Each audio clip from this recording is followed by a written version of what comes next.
about getting access with spearfishing. I became interested in spearfishing because it's such a powerful attack vector and it's a fun mix of social engineering and technical skill. So I'm Kevin. Like you said, I'm a network security analyst in Color Brown. We do defense contracting. I really like offensive security, but offense is defense and defense is offense. So hopefully by learning how to spearfish, you guys can better defend against it. So just to prove I'm not a robot, I also like nature, video games, and DIY projects. I don't really have a Twitter, so here's my GitHub. And the opinions are my own and not the company's. So unless if you've been living under a rock, I'm sure you heard of what spearfishing is. Basically, it's a targeted form of fishing that includes your name, your company, relevant information that might impersonate someone you know. And basically, it's going to be really hard to distinguish from legitimate email. And humans are the weakest link in the chain for security, so that's why spearfishing is implicated in the vast majority of data breaches.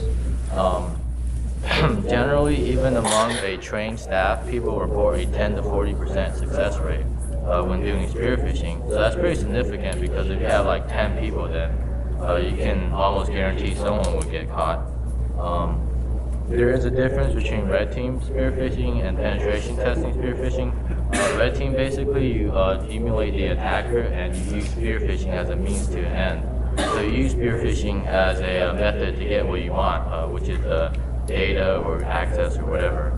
Whereas with red team, with penetration testing, you're testing for a specific thing, such as how susceptible your employees are to spearfishing. So you could have like 100 people being tested, or even everyone in the company, whereas with red team you want a much smaller target set, like 5 to 10 or 15 at most, because you don't want to get caught by blue team.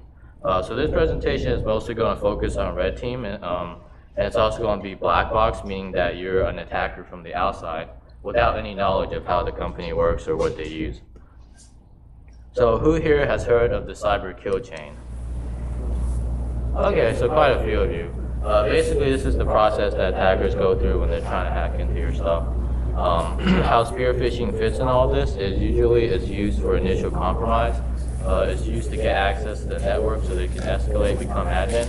However, it's such a powerful attack vector that you can use it to escalate privileges as well, because if you can phish the admin, then you have admin privileges.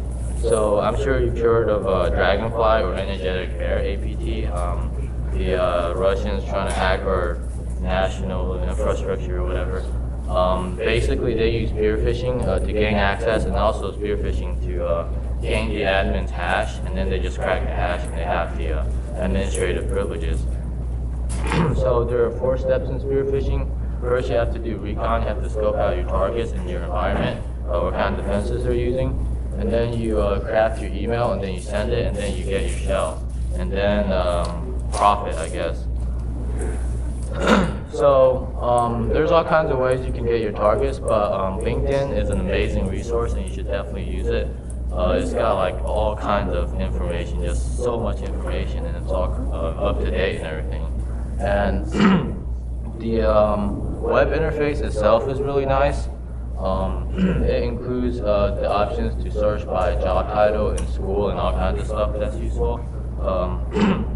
So when you're looking for targets, you want to select people who are not technical, so like people in marketing or whatever, because you don't want to target the people who are technical first, because they're less susceptible to phishing, and also they're more likely to report it. There's no need to target the admins right away because you're looking just to gain access. That's really for the second step. So you want to choose 5 to 15 targets, not too many.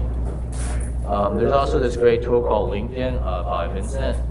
He did a talk called A Year in the Red or something like that, and it's a really great talk. And basically what this does is it takes information from here, the search results here, and it just scrapes it and puts it in the HTML file so you can search through it locally.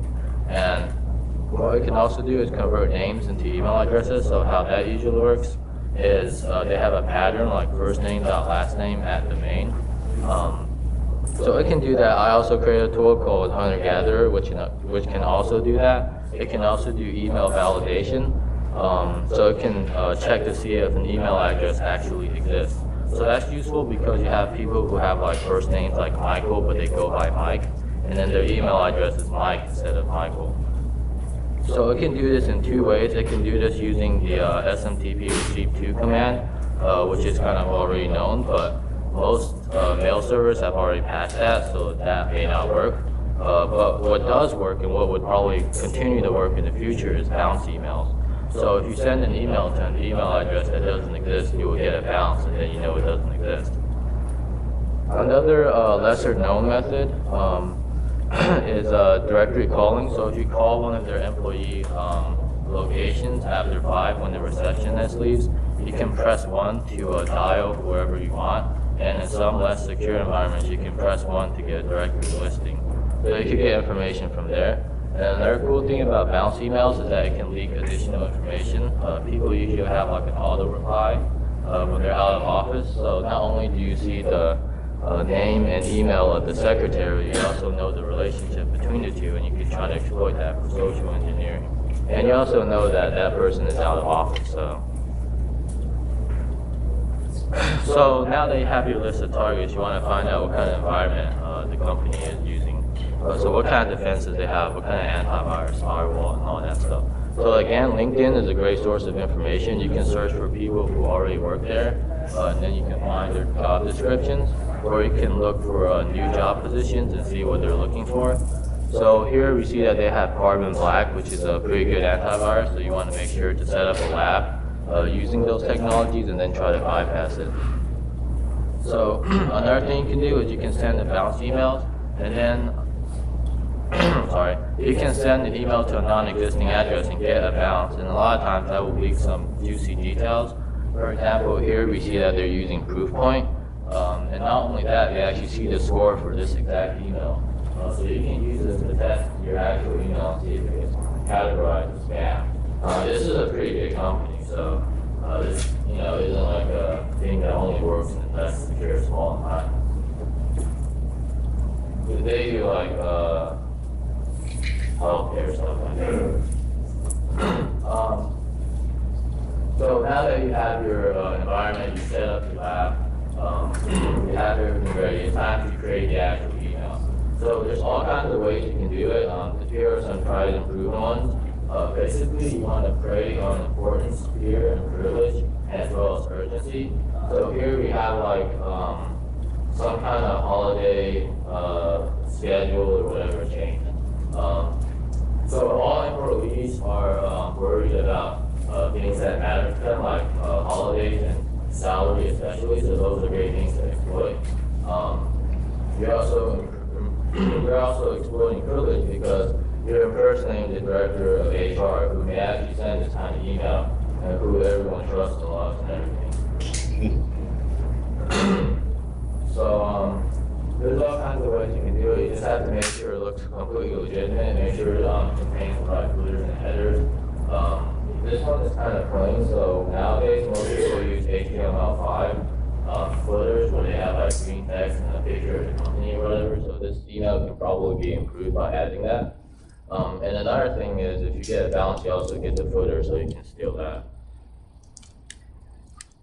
So now that you have your actual email, basically you send the email, it's going to contain a link or attachment that contains your malicious payload. So now it's time to create that payload. There's all kinds of ways to do it. You can have an executable, you can have a JS file, a VBS file, but what I really like are Office payloads because people trust them more and people think that there's a less chance of malicious things happening because people send Office documents around all the time. They're less suspicious of Office-based documents. So there's all kinds of ways you can run code using Office macros. It's pretty popular, but nowadays it's getting locked down, so I wouldn't really recommend it unless you know it works. They can also bypass application whitelisting if they haven't blocked those attack vectors. There's also click once, which only works in Internet Explorer, but as the name suggests, you get this prompt and you click run, and then you can run whatever code you want. But with all of these, you see some kind of security warning that the user has to click through. So you want to try to convince them to click through that. So this here is server ransomware, and as you can see, it's trying to convince the user into clicking that enable content. So you want to trick them into doing that, and then after they do that, if nothing happens, they're going to be like, what the hell, did I just get hacked? So you want to deploy a decoy so they're not suspicious.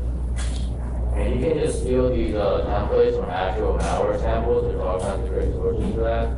And generally, when you're doing this, you're going to have to host it on your own domain because you want to track clicks and everything like that. But it's optimal really to host them on third-party file sharing services like Google Drive because those are more often used and they're less suspicious.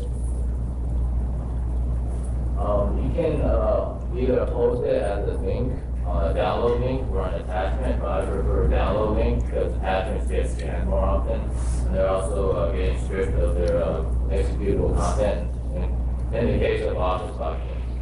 So I couldn't actually find any open source these templates for phishing with Office documents.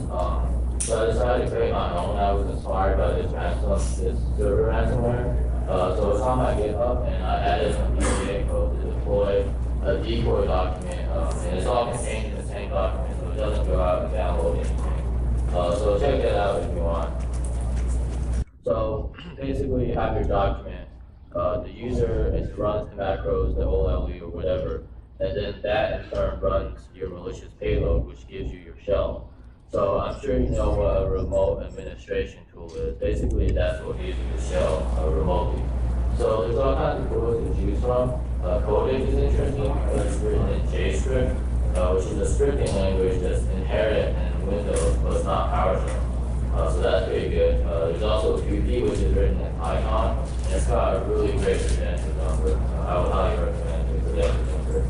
The Metasploit and Revolt Strike is kind of like the traditional one that everyone uses, the most popular one, and it is really effective, so I would definitely recommend that. So here you see basically how you create a remote administration tool with PowerShell Empire. And you can see like the default values, so basically in the case of each of these, you want to change that because they're usually not the smartest values, they're not the most stealthy or whatever. And they also contain static strings that can get picked up by antivirus or IDS. So just change all of those things to something better. So here's an overview of all the defenses that you're going to encounter. Basically, the mail is going to come in. It's going to get scanned by the gateway mail antivirus. It's going to be running a sandbox to determine if it's acting maliciously. And then it's going to get through into the user's inbox. The user is going to download it. And then it's going to get scanned again by the user's antivirus on his or her computer. And then it runs, and then there's going to be IDS systems that's going to be trying to pick up on that intrusion, that compromise. And then finally it goes through the firewall, and then you get your shell. So you want to keep in mind all these defenses because if you fail at any of these points, then that could screw up everything. So make sure you don't screw it up. So here's some tips for trying to bypass those defenses. You want to blend in with legitimate traffic. So by spear-phishing, you're already kind of doing that because you're blending in with legitimate email. That's why anti-spam has a hard time filtering spear-phishing messages. There's also the concept of living off the land or using resources that are already available. For example, PowerShell, which is like scripting languages that's used by system administrators for legitimate use, but it can also be used illegitimately. Another thing is you want to stay in memory. So whenever you write to disk, there's the risk of the file being scanned and detected by antivirus. But sometimes you have to write to disk in order to get persistence in case the computer reboots. So you want to keep that to a minimum. Keep everything in memory if you can. And most importantly, you want to set up your lab environment that emulates the actual environment. And you want to test your payload, you want to test your payload because not only can you have bugs that will screw it up, you can also get detected.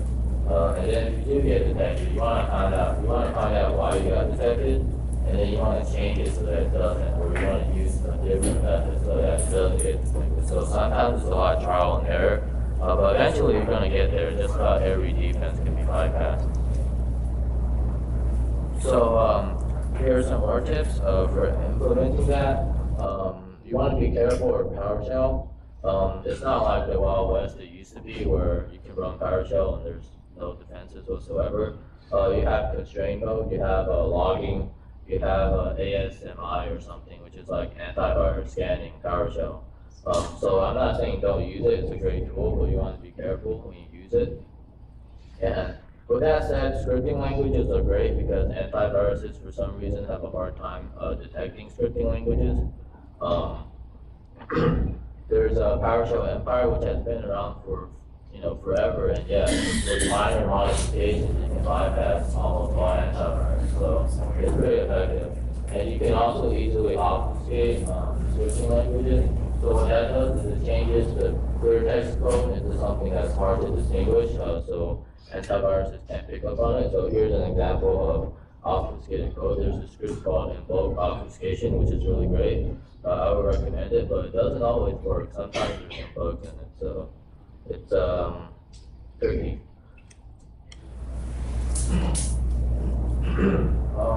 So there's also domain fronting. It's not complex, but basically how it works is that you're using a high reputation domain like google.com or cloudfront.net, and then you're proxying your command and control traffic through that into your command and control.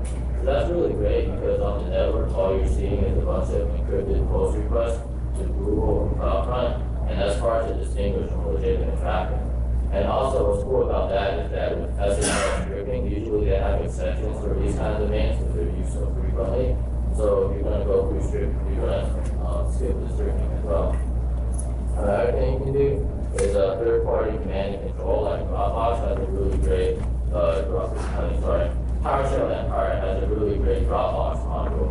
So you can use Dropbox as your command and control. And that's going to appear similar to the actual Dropbox app that people install.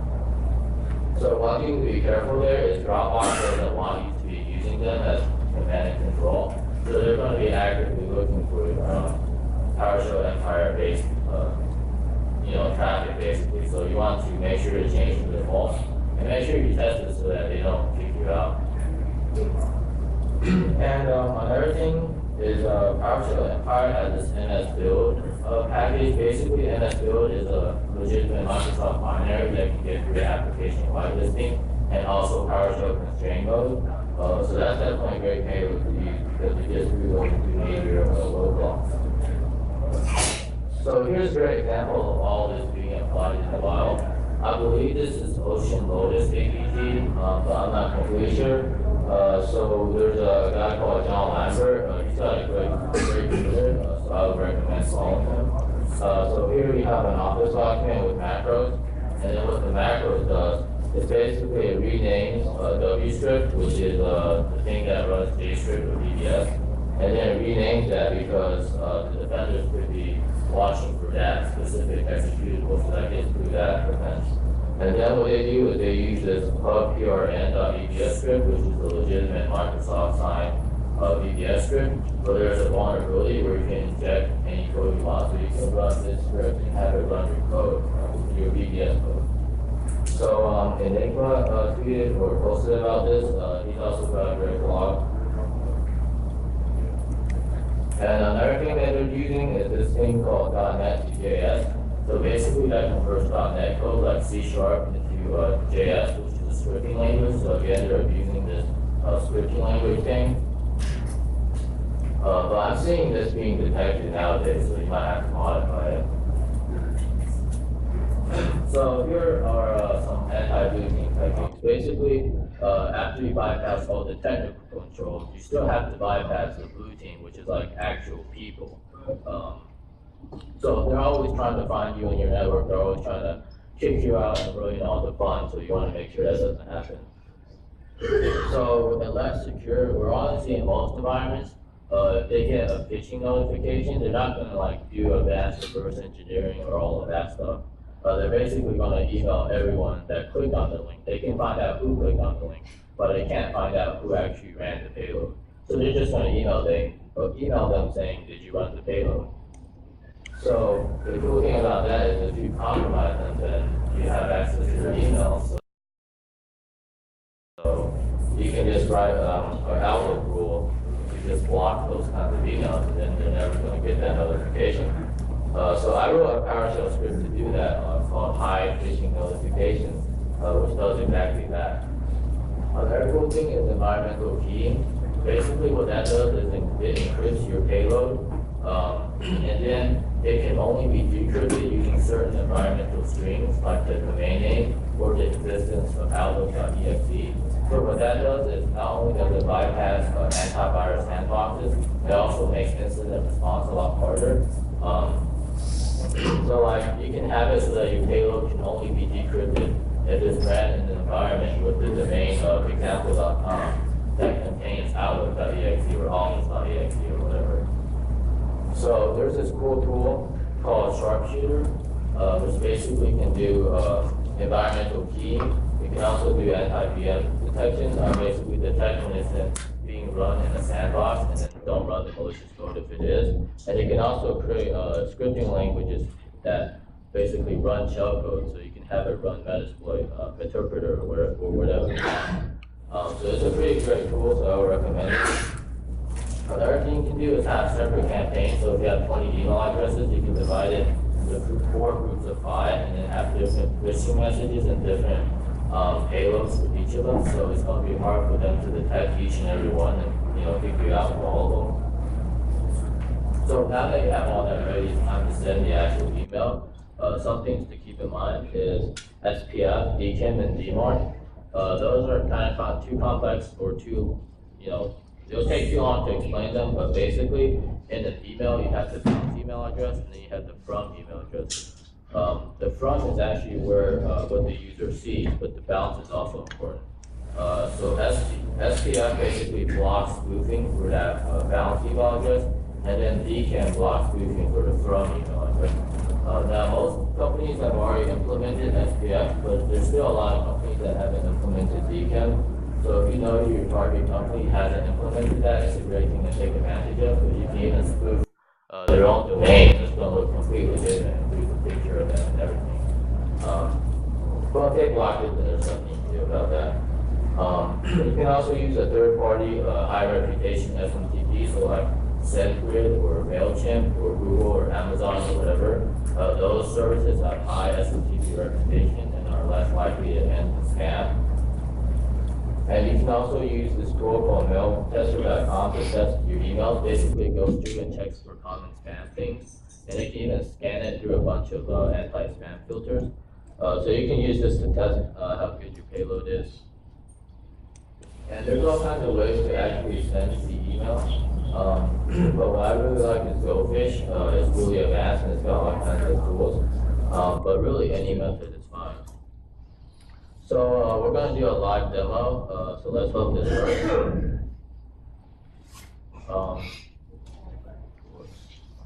Can't see the top one of that.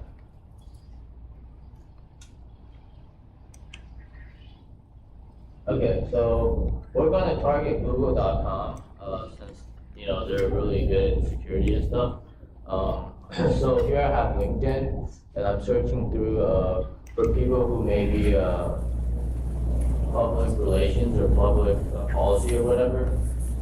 So I just searched up public, and there's all kinds of stuff that shows up, but I've already chose a list from that subset, so I don't have to go through all of that. So here's the list that I created. So these people are going to be targeted. Well, I'm not actually going to target them. But for this example, I'm going to target these people. So now that I have their names, I'm going to convert it to email addresses. So first I got to find out what their pattern is. So to do that, you can just use Google.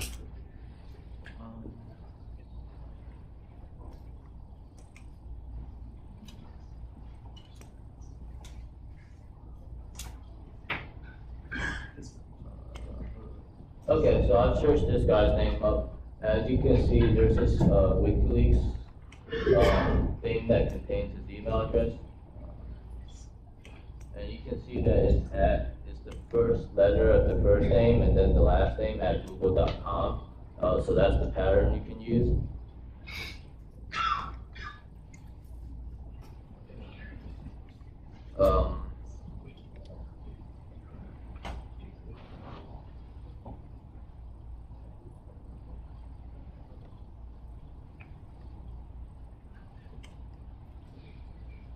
So I'm going to use my tool, Hunter-Gatherer, to convert those names into email addresses.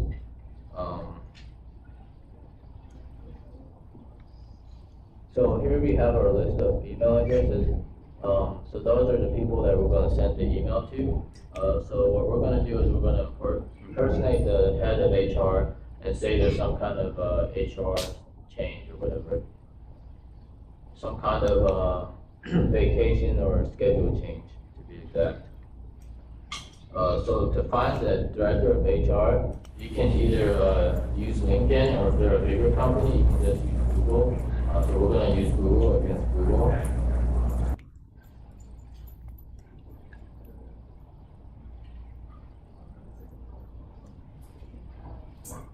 There we go. But that's actually an outdated one. That guy got replaced by this person. So we're going to impersonate this person. So normally, I would do the bounce emails checking with this to check to make sure that these email addresses are valid. But I don't really have permission to do that, so I'm not going to do that. So with that being said, let's send the actual email. I'm not going to send it to them, obviously, but I'm going to send it to myself. And then we can test the actual payload. The one that you saw earlier, that's on my GitHub, that's what I'm going to use.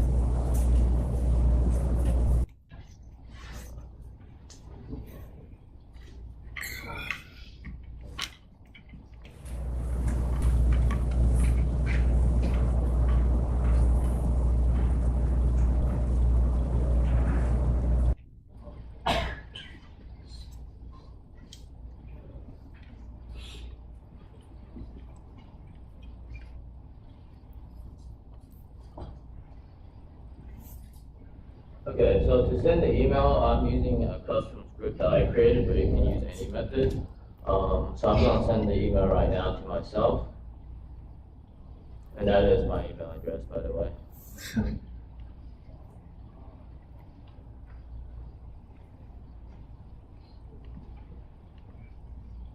All right, so here it is. I already sent it to me before, just in case it didn't work, so I have two of them. So we're going to open it. As you can see, it's got all the right details, and it's got a link to some kind of Google Drive. So we're going to go ahead and download and run this.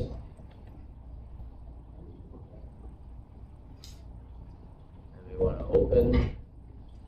And what we have here is Kaspersky and endpoint protection. So this is one of the best antiviruses, so that's why I chose that one, because I had a hard time bypassing it, but at the end, I still was able to bypass it. So it shows that everything can be bypassed, even if it's really hard. Black Hills actually made a blog about Kaspersky and how hard they are to bypass. And how they did it is they used like an old, obscure remote administration tool. But I don't think that's like a truly legit bypass, because you can always create your own remote administration tool and it's not going to get detected because it's brand new. But eventually it will, and there's no point in and then you're going to have to keep creating new ones, so that doesn't work. So I think the trick is to take an existing one that already is detected and find a way to make it undetected. So that's what I did. And basically what I did, I talked about QP, which is written in Python. Basically I used that, but I used an actual Python interpreter, so I wrote a script to install Python as a user and install all the dependencies and then run QP. So it will get caught by application whitelisting, but those are legitimate applications. Python is legitimate and it's not going to get detected as antivirus. So I've already installed it from a previous test, and I didn't want to reinstall it because I don't know how slow the internet here is. It's probably pretty slow.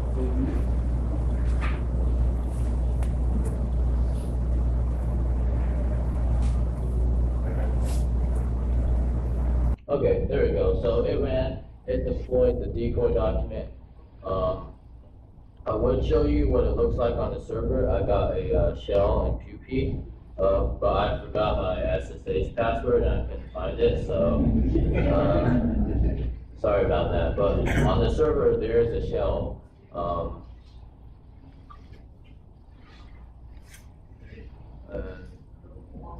I can prove that by doing a dev stat.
sure risky.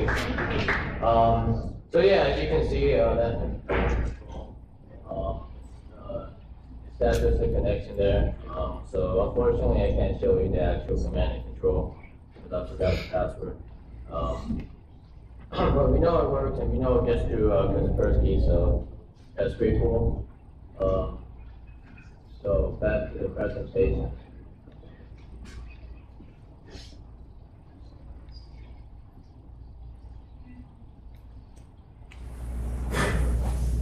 So here are some key takeaways. Do your recon using LinkedIn. It's an amazing resource. And be aware of what the defenses are doing. Make sure you have a lab setup that matches that of your target. And make sure you're testing it all the way. Be sure to test like not only the payload itself, but also the email and everything. Because like that could potentially get caught as well. Make sure you're not using the defaults. Don't be afraid to customize stuff. Don't be afraid to go in the source code and change it. Because like when I was doing this, there was all kinds of problems I ran into, not just for Kaspersky, but also other antiviruses. Like Symantec detects the wrong PowerShell commands, so I had to get through that as well. So there's all kinds of roadblocks you have to get through. So here are some remediations for defense. So being aware of phishing, lets you know how to defend against phishing. So users can't get phished with remote administration tools if they can't even run code. So if you prevent their ability to run code, that would greatly reduce the attack surface. You can also train and educate your users and make sure you're testing them, because like just training them, it's like having a lecture without a test. Like they're not going to actually remember anything. And most of them are probably going to be looking at their phones anyway, not really care. So that's the end of my presentation. If you have any questions, I'd be happy to answer them. Sure, that will work. As long as you have some kind of API to develop it in. The C2 for Dropbox is, specifically for Dropbox, so you have to create your own whatever adapter, I guess.